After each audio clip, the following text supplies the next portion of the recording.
Hello, this is Dr. Mercola, and today I'd like to talk to you about a very common and unfortunately tragic condition called diabetes, and I'll tell you why it's tragic in a moment. First, it's important to understand that there are two types of diabetes. Type 1, which is insulin-dependent diabetes, typically juvenile diabetes it's called also, and you get it when you're younger, or type 2, the far more common, perhaps over 90% of diabetics, you have type 2, which is insulin-resistant diabetes. And it is diagnosed by a fasting blood sugar. And it has to be fasting, and in the United States, the units we use are milligrams per deciliter. So if your fasting blood sugar is over 125, then you have full-blown diabetes. If it's between 110 and 125, you have pre-diabetes, and I firmly believe that it should not be in triple digits. In other words, ideally, your blood sugar should be about 80 milligrams per deciliter. And if you have triple digits, you have a problem even though it's not formally diagnosed as diabetes.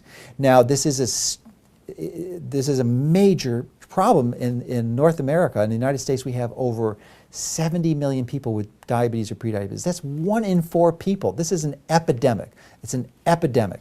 And more people are coming down with diabetes. And unfortunately, the traditional conventional physicians simply are ignorant and do not know, not only do not understand how to treat this, but the treatment recommendations they are providing are killing people prematurely.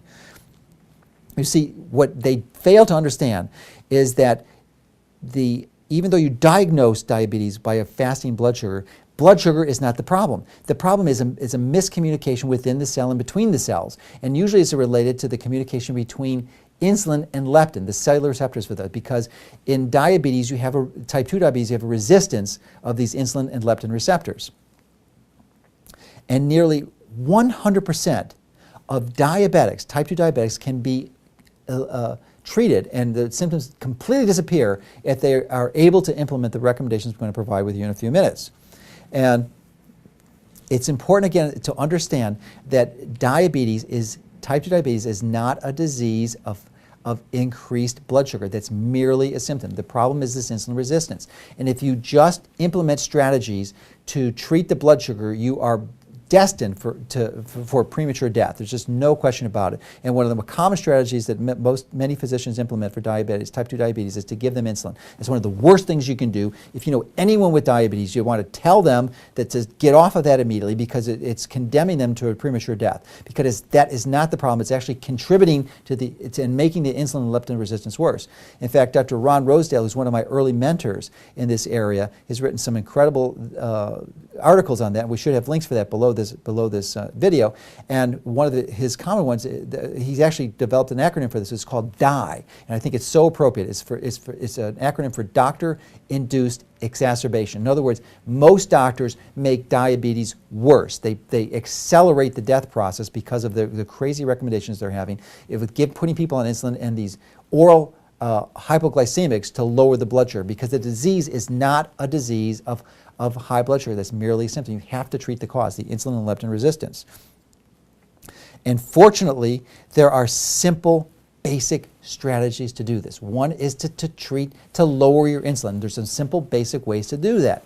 One of them, and one of the most important ways, and in my experience, virtually it's impossible to control this condition unless you implement this strategy, and that is exercise. You need to exercise. You need a very comprehensive exercise program, and I've got a whole separate video on what my current recommendations are for that. But you need to exercise, and typically you're going to need large amounts.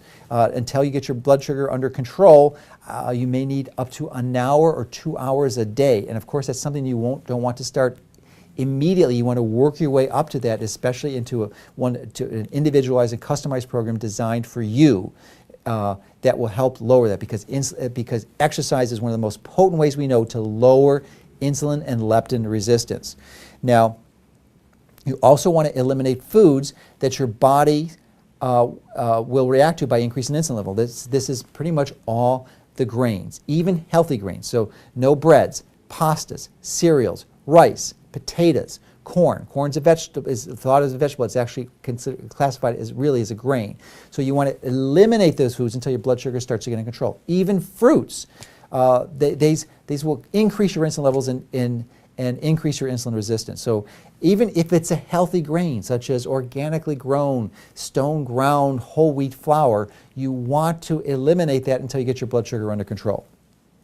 Now, another area that is really important is to optimize your vitamin D level. And you want to do that through exposure through a safe tanning bed or appropriate amounts of sunshine on your skin, getting UVB radiation to have appropriate amounts of your skin turn just the lightest pink, because then you're going to make significant amounts of vitamin D, as much as 20,000 units a day, and virtually no risk of toxicity. If sunshine or a safe tanning bed isn't available to you, then clearly you want to use oral vitamin D, but the caution there is that you absolutely need to get your blood level monitored and checked to make sure, A, that you don't overdose, and to make sure, B, that you're into the therapeutic range that will help literally control, help significantly control your blood sugars, is about 60 nanograms per milliliter, maybe as high as 80. So 60 to 80, somewhere in that range, should help dramatically lower your blood sugar. And interestingly, while it will help type 2 diabetes, it virtually eliminates type 1 diabetes. If you are a pregnant woman, one of the most important things you can do is to make sure you optimize your blood sugar, because not only will all the studies suggest that it will virtually eliminate type 1 diabetes, an autoimmune disease, but it will also help to radically reduce the risk for the child developing autism. So one of the most important things you can do. Again, diabetes is an epidemic. It's pandemic, with nearly 1 in 4 people having diabetes or prediabetes. So this is really crucial information, because I can almost guarantee you, either you or someone you know, one of your friends or family, struggles with this condition. And please give them the information. This video can literally save their life and help them with the tools that they absolutely need to take control of their health.